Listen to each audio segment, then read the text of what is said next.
Hello friends, this is Raj and you are watching drama and verse lover 2.0। Episode number 8 की ending में हमें पता चलता है कि जुओ अपने गुरु से युनलो के टीचर के इलाज के लिए जो आखिरी इंग्रेडिएंट चाहिए था उसके बारे में पता करता है। अब एपिसोड नंबर 9 की शुरुआत होती है जुओ से, जो अपने गुरु से युनलो के टीचर के इलाज के बारे में सुनकर उसे इजाज़त देता है ताकि खुद जाकर वाइट टेल्स को लाया जा सके। उसके गुरु उसे समझाने की कोशिश करते हैं कि इस तरह वो अपने माँ के बलिदान को व्यर्थ कर लेगा, पर जुओ कहता है कि मेरी माँ मेरी स्थिति अच्छे से समझती हैं, मुझे आशा है कि वो मुझे ज़रूर माफ़ कर देंगे, और वहाँ से निकल जाता है। सीन शिफ्ट होता है एम्परर वेन पर, जो कि ज़ियांगयांग पैलेस में पहुँच चुके होते हैं। उन्हें एहसास होता है कि युनलो उनके कमरे में है, इसलिए वो उन्हें बाहर बुलाते हैं और उन्हें एक ड्रिंक ऑफर करते हैं। वो कहते हैं कि फाइनली तुम यहाँ आ ही गई। युनलो कहती है कि कांगंग पैलविन में जाने का एकमात्र रास्ता ज़ियांगयांग पैलेस से होकर जाता है, इसलिए मुझे यहाँ आना ही था। खैर, दोनों टीचर्स के होते हुए ये बहुत बड़ी समस्या है कि मैं उस पैलेस में एंटर कैसे करूँगी। अब वेन कहते हैं कि हाँ, ये समस्या तो बड़ी है। वो दोनों काफ़ी ज़्यादा ऑब्जर्वेंट हैं, तो इसलिए मुश्किल तो होगी। क्यों ना तुम खुद को छुपाने के लिए यिन चांगे और मिस शेन का यूज़ कर सकती हो, उन्हें ट्रिक करो। पर युनलो कहती है कि वो किसी और को ट्रबल में डालना नहीं चाहती। वेन कहते हैं कि तुम चैनशा से आने के बाद बदल चुकी हो।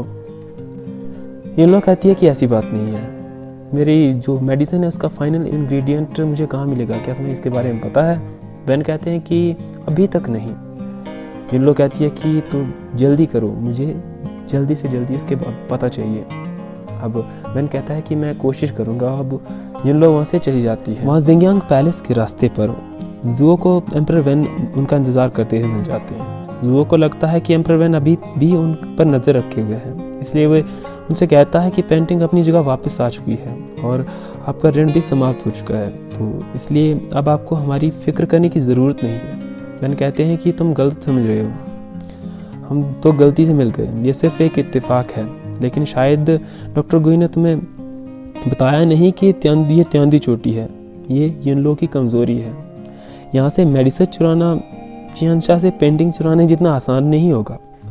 डॉक्टर बात को टालने की कोशिश करते हैं, लेकिन वेन कहता है कि मेरी बात अभी ख़त्म नहीं हुई है, तुम यहाँ आकर युनलो की मुश्किलें ही बढ़ाओगे और कुछ नहीं। जुओ कहता है कि उसे इसकी चिंता करने की ज़रूरत नहीं है, बस वो उसे मेडिसिन की लोकेशन का बता दे। लेकिन वेन के ना बताने पर जुओ कहता है कि तुम क्यों बताओगे? अगर तुम बता दोगे तो तुम दूसरों को जिन्हें इनकी ज़रूरत है उन्हें किस चीज़ का ऑफर दोगे? इसी वजह से तुम युनलो से कई बुरे काम करवाते हो। वेन को इस बात से गुस्सा आ जाता है और वो कहते हैं कि शायद ब्रदर जुओ खुद को अंडर एस्टिमेट कर रहे हैं। पेंटिंग को चुराने के लिए फेक ओवर और वॉरियर्स की ज़रूरत तुम्हें थी, मुझे नहीं, इसलिए तुम भी इसमें बराबरी के ज़िम्मेदार हो। अब जुओ को वो बातें याद आने लगती हैं, वो लम्हे याद आने लगते हैं जो उसने युनलो के साथ बिताए थे। जुओ कहता है कि मैंने कब कहा कि मैं अच्छा आदमी हूँ, मैं तो बस युनलो के साथ एक अच्छी ज़िंदगी बिताना चाहता हूँ, और वहाँ से चला जाता है। अब हमें जुयन का सीन दिखाया जाता है, जो कि जंगल में ऐसे ही घूम रहा था, और घूमते घूमते वो उस जगह पर पहुँच जाता है जहाँ पर सुशुआन प्रैक्टिस किया करते थे। उस जगह पर एक बहुत बड़ी पत्थर की शिला थी जिस पर तलवार के वार के निशान पड़े हुए थे। वो इस तरह के थे कि जिसे देखकर जुयन समझ जाता है कि ये जो कोई भी है, इसकी स्पिरिचुअल स्ट्रेंथ एक टीचर के लेवल की है, और वो उस शिला के नीचे जुशुआन का नाम पढ़ लेता है।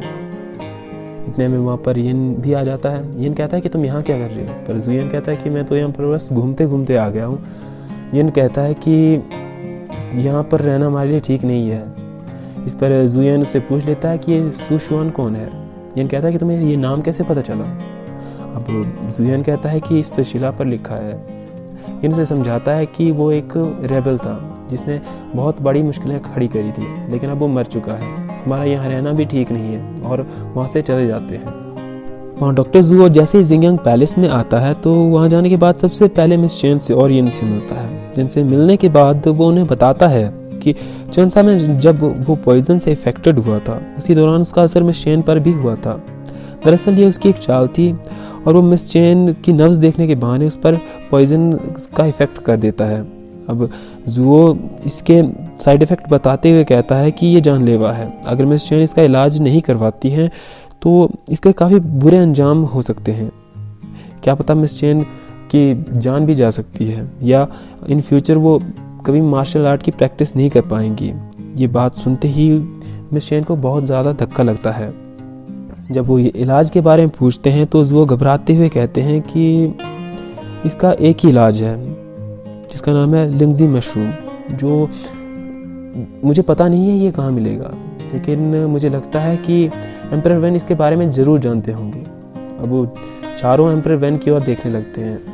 एम्परर वेन बताते हैं कि लिंगजी मशरूम कंजंग पैलविन में है, जो कि जियांगजंग पैलेस का एक स्ट्रिक्टेड एरिया है। वहाँ पर जाना किसी के लिए भी पॉसिबल नहीं है।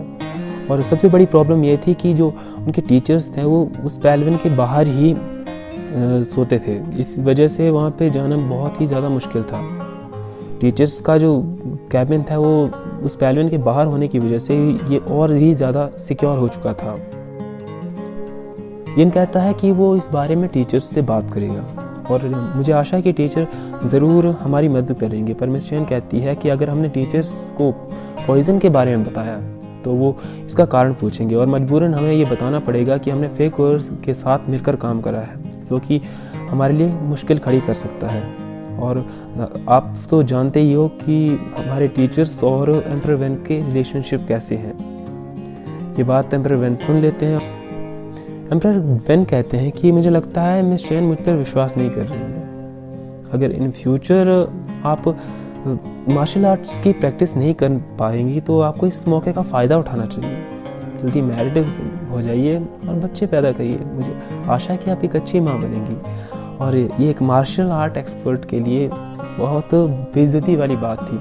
वो उसे ड्रिंक ऑफर करता है और वो उसे पी भी लेती है।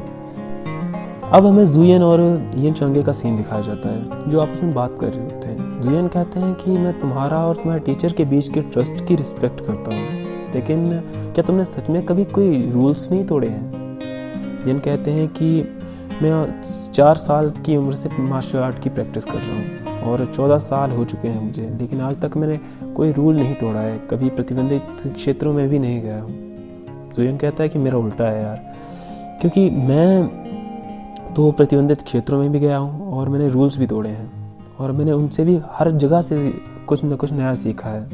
अगर मैं ऐसा नहीं करता तो विपरीत परिस्थितियों में मेरा जीना मुश्किल हो जाता। यिन कहता है कि ऐसी बात नहीं है, मुझे एम्परर वेन पर विश्वास नहीं है। क्या पता वो हमें ट्रिक कर रहे हो या उनकी इंटेंशन कुछ और हो। अगर लिंगजी मशरूम वहाँ पर नहीं हुआ तो हमारे लिए मुश्किल खड़ी हो सकती है। जुयन उसे एक और सलाह देता है कि अगर ऐसी बात है तो तुम डॉक्टर को अपने साथ क्यों नहीं ले जाते। उसे पता है कि कौन सी मेडिसिन किस बीमारी को ठीक करने के काम आती है, वो उसे पहचान लेगा। अब रही बात रूल तोड़ने की, तो तुम अपने सीनियर के लिए इतना तो कर ही सकते हो। जियन कहता है कि मैंने आज तक कोई रूल नहीं तोड़ा है, कभी प्रतिबंधित क्षेत्रों में नहीं गया हूँ बस, और वहाँ से चला जाता है। जियन कहता है तुम कहाँ जा रहे हो?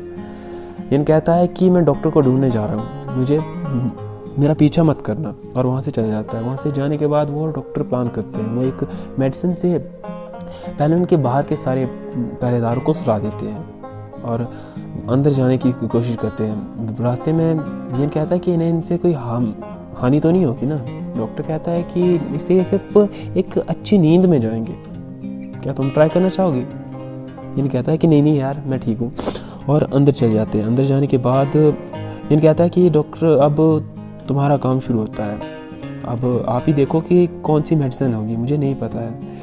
वहाँ पर डॉक्टर जुओ बड़ी चालाकी से यिन को बेहोश कर देता है, लेकिन इतने में वहाँ पर यिन लो की एंट्री हो जाती है और यिन लो जुओ को बेहोश कर देती है। अब यिन लो का काम भी शुरू हो जाता है। वो वाइट स्ट्रेक टेल को ढूंढने के बाद यिन लो वहाँ से बाहर जाने की कोशिश करने लगती है, लेकिन उसे पहरेदारों के साथ मुकाबला करना पड़ता है। वो किसी तरह पहरेदारों को चकमा देने में कामयाब हो जाती है, लेकिन इसके बाद उसे टीचर्स के साथ भी मुकाबला करना पड़ता है। टीचर उसे वाइट टेल्स को छीन लेते हैं, और क्योंकि यिन लो का मुकाबला उनके साथ नहीं था, वो काफ़ी ज़्यादा एक्सपर्ट मार्शल आर्टिस्ट थे, इसलिए यिन लो वहाँ से भाग जाती है। उसकी फ्लाइंग टेक्निक को देखकर टीचर हैरान हो जाते हैं, उनके मुंह से एक ही वर्ड निकलता है कि यंग टेक्निक। इसके बाद वो नीचे फर्श पे पड़े लैंप को उठाकर अंदर देखते हैं तो अंदर उन्हें यन चांगे और डॉक्टर जुओ मिलते हैं और उन दोनों की क्लास स्टार्ट हो जाती है। यन सारा दोष खुद पर लेते हुए कहते हैं कि इसमें डॉक्टर की कोई गलती नहीं है, डॉक्टर को वो वहाँ पर लेकर गया था क्योंकि उसे लिंगजी मशरूम की ज़रूरत चाहिए थी। लिंगजी मशरूम को मैं पहचान नहीं पा सकता था, इसलिए मैं डॉक्टर को अपने साथ ले गया था। और ये तो मार्शल आर्ट भी नहीं जानते हैं, ये तो हमारे प्रोटेक्टर है जिन्होंने स्नो माउंटेन में हमारी हिफाजत करी थी, हमारा इलाज करा था, इन्हीं की वजह से मैं जीवित हूँ। लेकिन टीचर्स इनको गलत साबित करते हुए कहते हैं कि तुमने आज हमारा सर शर्म से नीचा कर दिया है, क्या तुमने यही सीखा था? अगर तुम इस तरह की हरकतें करोगे तो तुम्हें और बाकी में क्या फ़र्क रह जाएगा? स्वॉर्डमैन कंपटीशन जल्दी आने वाला है, क्या तुमने उसके बारे में भी नहीं सोचा है? अगर तुम उसमें भाग नहीं लोगे तो तुम्हारा क्या होगा? यन फिर भी सारा का सारा ब्लेम खुद पर ले रहा था। अब टीचर्स डॉक्टर जुओ को छोड़ने का डिसाइड करते हैं। वो डॉक्टर को कहते हैं कि क्योंकि तुमने एक बार हमारे स्टूडेंट की जान बचाई है इसलिए मैं तुम्हें छोड़ रहा हूँ, लेकिन अगली बार तुमने अगर इस तरह की कोई भी हरकत करी तो मैं तुम्हें मारने में कोई भी झिझक नहीं करूँगा और इसके बाद तुम इनके साथ नहीं मिलोगे और कल सुबह तुम यहाँ से चले जाओगे। डॉक्टर जुओ को वहाँ से जाने के लिए कह देते हैं। अब और रही बात यन की तो उसे घुटनों पर बैठे रहने की सज़ा दी जाती है और ये कहकर टीचर वहाँ से चले जाते हैं कि तुम अपनी सज़ा का वेट करो, तुम्हारे टीचर खुद तुम्हें सज़ा देंगे, और वहाँ से चले जाते हैं। बाहर जाने के बाद जो टीचर्स थे उनमें एक सीनियर टीचर था, एक जूनियर टीचर था, दोनों आपस में बात कर रहे थे। सीनियर टीचर से बात करते हुए जूनियर टीचर कहते हैं कि कंगजंग पहलवान में इन दोनों के अलावा एक और स्ट्रेंज इंसान को मैंने देखा है जो कि इन दोनों को ट्रिक करके, इन दोनों का यूज़ करके वाइट स्टॉक टेल को चुराने की कोशिश कर रहा था, लेकिन वाइट स्टॉक टेल तो अभी भी सुरक्षित है। सीनियर टीचर कहते हैं कि तो आपने उन्हें पकड़ा क्यों नहीं? जूनियर कहता है कि ऐसी बात नहीं है, लेकिन मैंने उसकी टेक्निक देखी जो काफ़ी सिमिलर थी, जो जानी पहचानी थी। सीनियर पूछते हैं कि मतलब क्या है तुम्हारा? जूनियर टीचर कहते हैं कि ये टेक्निक सुशुआन की है, लेकिन उसकी स्पिरिचुअल स्ट्रेंथ नॉर्मल है, लेकिन फ्लाइंग लेवल हमसे कहीं ज़्यादा ऊपर है। इसके बारे में हमें टीचर से बात करनी होगी। और वो दोनों अपने टीचर से बात करने की डिसाइड करके वहाँ से चले जाते हैं। सीन शिफ्ट होता है एम्परर वैन पर, जो कि अपने रूम में बैठकर एक सूप तय कर रहे होते हैं। इतने में वहाँ पर मिस शेन आ जाती है जो कि काफ़ी ज़्यादा ड्रिंक करे हुए होती है। वो एम्परर वैन पर तलवार तान के कहती है कि तुम कैसे कह सकती हो कि मैं मार्शल आर्ट नहीं कर सकती, और तुम ये कैसे कह सकती हो कि मैं सिर्फ माँ बनने के लायक हूँ। उनका एटीट्यूड देखकर एम्परर वैन लिंगशी को बाहर भेज देते हैं। वो कहते हैं कि ये मेरी गलती है कि मैंने आपको हर्ट करा, मैंने आपसे कहा कि आप मार्शल आर्ट नहीं कर सकती, आप बिल्कुल मार्शल आर्ट कर सकती हैं। वो धीरे से उसकी तलवार मोड़ता है और दोबारा मैदान में डाल देता है। उसे नीचे बिठाता है और कहता है कि मैं स्वॉर्डमैन शेन से माफ़ी मांगना चाहता हूँ कि मैंने उनका दिल दुखाया। तो उन्हें एक सूप देता है, लेकिन शेन कहती है कि मैं सूप नहीं पीऊँगी, मुझे ड्रिंक करना है।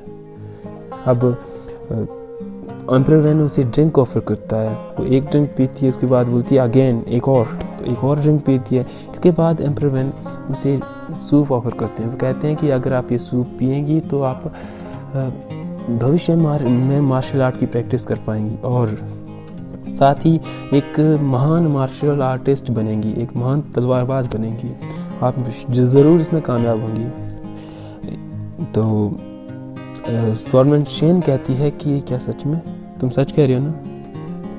वेन कहता है कि हाँ सच में। सूप पीने के बाद वो वेन से कहती है कि पास आओ। वेन को पास बुला के कहती है कि मेरी ज़िंदगी में जब तक मैं उन 7 क्रिमिनल्स को ढूंढ नहीं लूँगी तब तक मैं मैरी नहीं करूँगी, मैं तब तक मैं शादी नहीं करूँगी। और इसके बाद वो वहीं बैठे बैठे सो जाती है। एम्परर वैन उसकी चेहरे की और थोड़ी देर देख के रहता है, लेकिन तभी उसे आवाज़ सुनाई देती है। वो समझ जाता है कि इन लोग वहाँ पे आ चुकी है। तो वो लिंगशी को बाहर से बुलाता है और कहता है कि स्वॉर्डमैन शेन को उनके रूम तक वापस छोड़ दिया जाए। अब वो लेटर जो कि ज़ुओ द्वारा उसे दिया गया था वो उनके साथ दे देता है और लिंगशी उसे लेकर बाहर चली जाती है। उनके जाने के बाद युनलो बाहर आ जाती है। युनलो कहती है कि मुझे वाइट टेल्स नहीं मिली। वैन कहता है कि मुझे पता था कि तुम्हें नहीं मिलेंगी, ये इतना आसान नहीं था। वैन कहता है कि ठीक है, तो कल तुम वापस जा रही हो। युनलो कहती है कि नहीं, पर मुझे आपसे एक हेल्प चाहिए थी। वैन कहता है कि किस तरह की हेल्प। युनलो कहती है कि कल आप उसे माउंटेन तक सेफली छोड़ आएंगे। वैन कहता है कि किसको। तो युनलो कहती है कि अनजान मत बनिए, आप जानते हो। वैन कहता है कि तुम मुझे कंडीशन अप्लाई कर रही हो। युनलो कहती है कि ये कंडीशन नहीं है, आप भूल रहे हैं कि आपका ये सब करने का मकसद क्या है और मेरे बिना आप क्या ये सब कर पाएंगे। तो वैन कहता है कि तुम मुझे धमका रही हो, तुम जानती हो कि तुम मरो चाहे जियो, मुझे इससे कोई परवाह नहीं होती, मैं वो करके रहूँगा जो मुझे करना है। युनलो कहती है कि ठीक है, ज़ुओ के मैटर को मैं खुद संभालूंगी और वाइट टेल्स को भी मैं हासिल कर ही लूँगी। वहाँ से जाने लगती है, लेकिन जाते जाते ये कहती है कि और हाँ, तुम हमें मार नहीं सकते, और वहाँ से चली जाती है। यहाँ हमें पता चलता है कि एम्परर वैन का भी ये सब करने के पीछे एक अलग रीज़न था जो कि अभी हमें नहीं बताया जाता। इसके बाद युनलो सीधे जाके ज़ुओ से मिलती है। वो खिड़की के बाहर से बात कर रही होती है। ज़ुओ कहता है कि क्या तुम ठीक हो। युनलो कहती है कि हाँ, मैं ठीक हूँ, लेकिन तुम कल सेफली माउंटेन से निकल जाना। ज़ुओ कहता है कि मैं तुम्हारी हेल्प करना चाहता हूँ, लेकिन युनलो कहती है कि तुम मेरे काम में दखल अंदाजी करना बंद करो, मुझे तुम्हारी ज़रूरत नहीं है। ज़ुओ कहता है कि तुम्हारा काम मेरा है, मेरी ज़िंदगी तुम्हारी है और तुम्हारी ज़िंदगी मेरी है। अब युनलो कहती है कि तुम मजाक करना बंद करो, जब तक तुम मेरे काम में दखल अंदाजी करना बंद नहीं करते तब तक मैं खुशी से नहीं रह सकती। ज़ुओ कहता है कि मैं तो बस तुम्हारे साथ एक अच्छी ज़िंदगी बिताना चाहता हूँ। तुम्हारे गुरु को ठीक करने के बाद हम एक अच्छी जगह जाकर एक खुशहाल ज़िंदगी बिताना चाहते थे। इस पर युनलो कहती है कि जब तक तुम मुझे अकेला छोड़ोगे तब तक ही मैं खुश रह पाऊँगी, और वापस फंगवेदू चले जाओ और अच्छे से ज़िंदगी बिताओ, और वहाँ से चली जाती है। उसके जाने के बाद बाइमो ज़ुओ के कमरे में आता है। बाइमो कहता है कि टीचर, क्या हम कल सेंटर की ओर जा रहे हैं। तो ज़ुओ कहता है कि कौन कहता है कि हम सेंटर की ओर जा रहे हैं, हम वहाँ नहीं जा रहे हैं। बाइमो कहता है कि तो आप ये मत कहिएगा कि आप युनलो की हेल्प करने वाले हैं चोरी में। ज़ुओ कहता है कि नहीं, वो भी मैं नहीं करूँगा, लेकिन मैं किसी और से मिलने जा रहा हूँ। खैर, सुबह का सीन दिखाया जाता है। सीन शिफ्ट होता है त्यांदू पीक पर, जहाँ पर दोनों टीचर्स अपने सीनियर जिन शू से मिलने के लिए जाते हैं, जो कि जिंगयांग पैलेस का चीफ था। वो उनसे सारी की सारी सिचुएशन बता देते हैं। ये सुनकर वो बताते हैं कि अगर वो औरत वाइट स्टॉकटेल को ढूंढ रही है, इसका मतलब ये है कि सुशुआन अभी तक जीवित है और वो किसी और का ऑर्डर भी नहीं मानती है। साथ ही वो एम्परर वैन की हुई हरकत के बारे में बताते हैं कि किस तरह से उन्होंने उनके लोगों का यूज़ करा ताकि पेंटिंग को चुराया जा सके, और उनके बिहाफ पे वो माफ़ी मांगने के लिए आए थे।